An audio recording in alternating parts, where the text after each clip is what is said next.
It can't be. It's that time already? You bet it's that time. It's signing day. Oh, Neely Grantham, TRA softball superstar. I knew you always gonna have a signing day. But. Yep, it's class of 2025. It's time for us to secure our college futures. I guess it's y'all time to shine, but it's y'all time to like, subscribe, and hit the bell, and we're already on the class of 2025.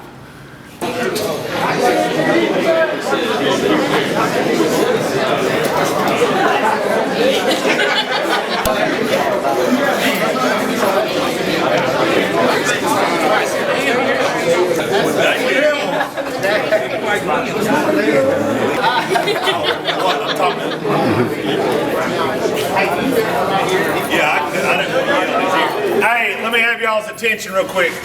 All right, here we are celebrating LJ, another signee, okay, going to Knox College in Illinois. Several $1,000s a year to go there.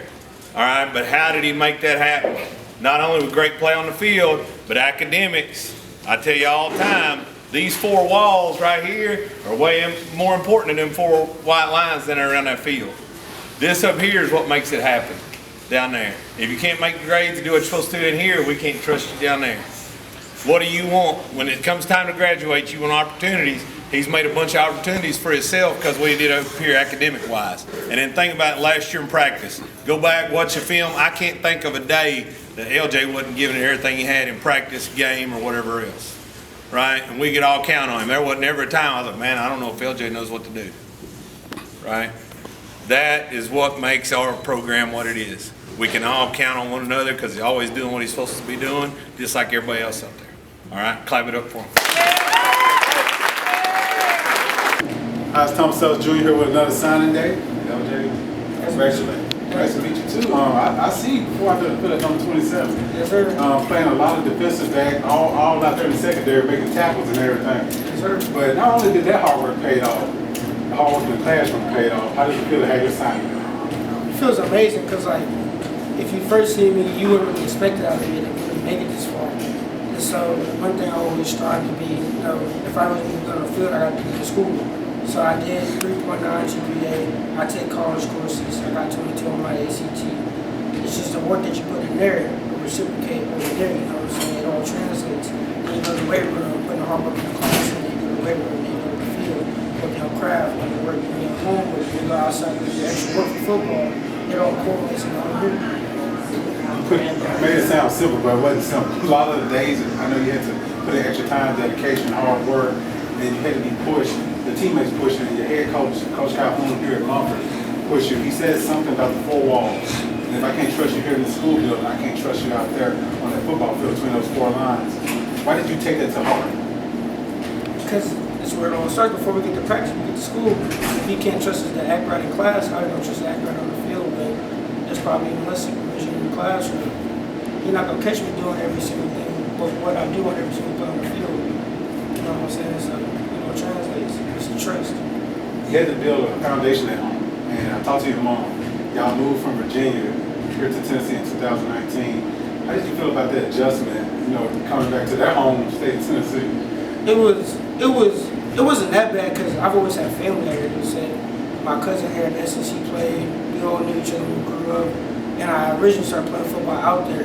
And I didn't play my 6th grade year out there in Virginia. So I thought I was done at first. And I came here and I started playing. Okay, so that love rekindled.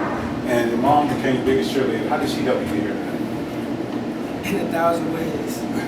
I moved in with my mom. It was just me and my mom for the past 4 since I got into high school. We went from Milton, dropping all the way to Munford just to get to school and practice, picking me up from work, to getting me a car, getting me a new car even after I had an accident. She's just been a wonderful person, just everything I can dream of, everything that I tried to be. Person. That's amazing. Somebody also helped lay that foundation. A Navy man, Mr. William Hayes. Dad, talk about how he helped you. My stepdad, he's the reason I started playing football, so I get closer to him. Because at first we didn't talk like that. Like we were just a stepdad and a stepson. So then we got closer and I started playing football. He was my first coach.